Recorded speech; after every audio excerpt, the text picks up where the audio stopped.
পার্থদা আর আমি বেরিয়ে পড়লাম রমজান মাসের সিজনে জাকিরা স্ট্রিটে গেছিলাম পার্থদা আমি।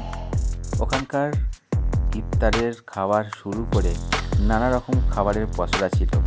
যারা মনে করে যে আমি ডায়েট করব, কন্ট্রোল করব, তারা এখানে যদি আসে, যা রকমারি খাবার আর আইটেম বা এত সুন্দর সব পসরা সাজিয়ে বসে রয়েছে, তোমার দেখলেই ডায়েট তো ভুলে গিয়ে তোমার বাঙালি রসিকের মতোই যেরকম খাবার দেখে কেউ সহ্য করতে পারে না বা থাকতে পারে না, পুরো পেটে হয়ে যেতে হবে। তাই আমরা চলে গেছিলাম সবচেয়ে নাম করা এখানকার একটি দোকানে। সুন্দর খাবার এবং ইফতারের এলাহি আয়োজন ছিল, মানুষজনের ঢল লেগেছিল। পার্থরা দেখছিল কোথায় আরও ভালো পাওয়া যায়, এবং এটা আমার ফার্স্ট টাইম ছিল। পার্থরা বললো চলো দেখি কোথায় কী আছে, আগে একটু রাউন্ড মেরে দেখে আসি।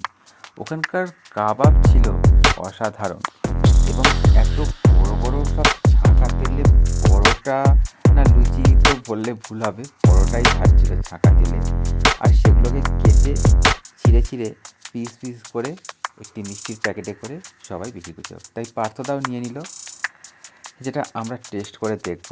তো উনি রীতিমতো দোকানদার খুব সুন্দর করে কেটে আমাদের দিল, তার মধ্যে ছাঁকা তেলে গরম গরম ও মুচমুচে, এবং তার সাথে আমরা নিয়ে নিয়েছিলাম গাজরের হালুয়া।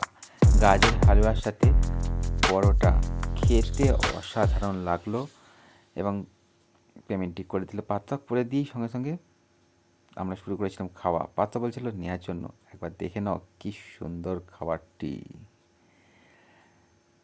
আরও একটু নেওয়ার জন্য পেমেন্ট করছিল, এবং গাজরের হালুয়াগুলো দেখো অসাধারণ। যেই খাচ্ছে প্রত্যেকেই, শুধু আমরা নয়, এখানে আরও কিছু ছেলেমেয়েরা সব এসেছিল, তারাও সব ভিডিও করছিল, এবং যেন এখানে অন্যরকম এক পসরা বসেছে।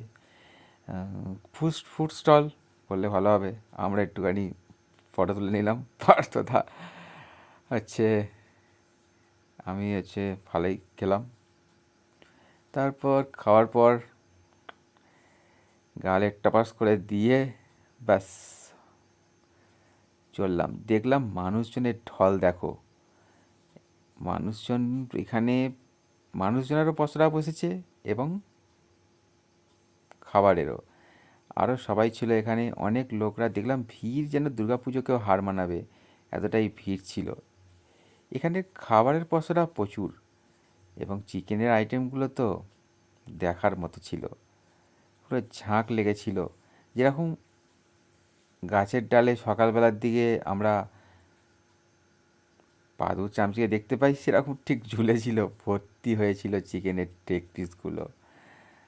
আর আমি এদিক ওদিক দেখছিলাম, চারিদিকে সব মানুষজনদের ভিড়, এবং আমি ফার্স্ট টাইম তো কীরকম একটা লাগছিল, কিন্তু ওখানে গিয়ে দেখলাম আরে বাবা, এখানে তো জানি না যে বাঙালিরা লুকিয়ে লুকিয়ে খাবার খেতে চলে আসে।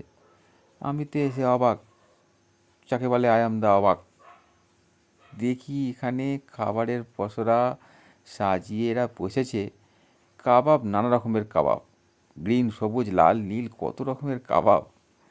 আর মানুষজনকে দেখো ভিড়ের মধ্যে। পার্থদাকে ঠিক দেখতে পেয়েছিলাম, দেখি পার্থদা খুঁজছে কোথায় আরও কি সুন্দর নতুন নতুন আইটেম পাওয়া যায়, এবং কোথায় একটু ডিমান্ডের আছে, সেটাই দেখছিল। তারপর ফোন করে কাকে কি বলছিল যে নেবে হবে কি না হবে। গিয়ে দেখি এখানে আবার কত রকমের দেখো খাবার সব রেডি করে বসে আছে এখানে।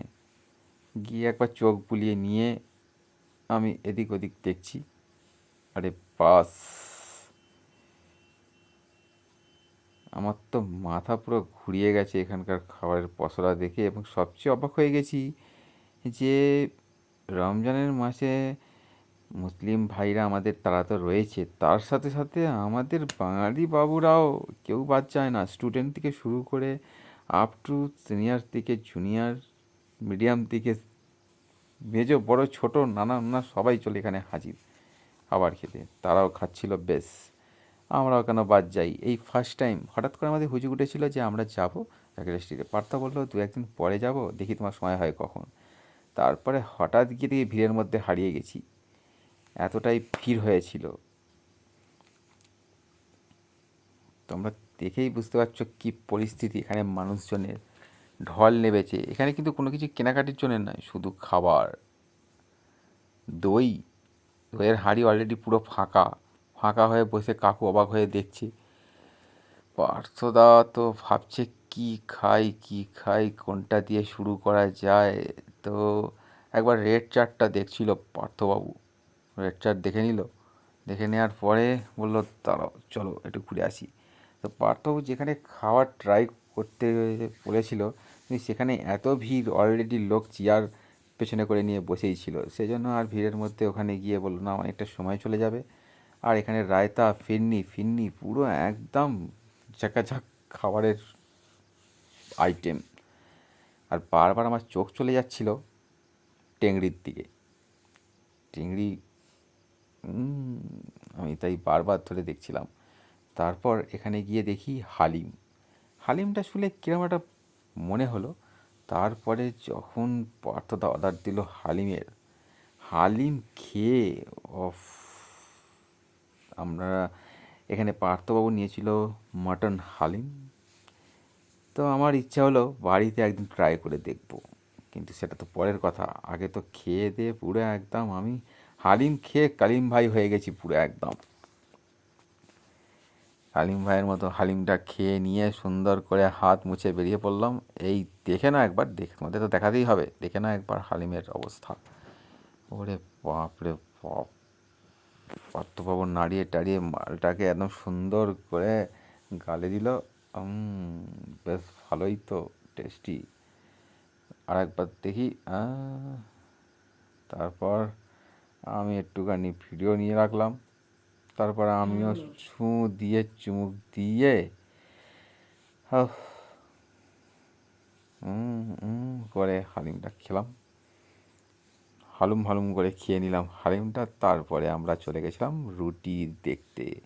অসাধারণ রুটি দেখলাম। দেখে নিয়ে এবার গন্তব্যর দিকে এগোবো। গাড়ি পার্কিংয়ে ছিল অনেকটা দূরে, তাই যেতে হবে। তাই টুকটুক করে বললো চলো অন্য আরেকদিন আসা হবে। এখন আমরা বিদায়ের পথে টুকটুক করে যাচ্ছি। পার্থবাবু চললো, আর আমরা ছিলাম ঠিক এই সুন্দর জায়গাটিতে। আজকে খাবারের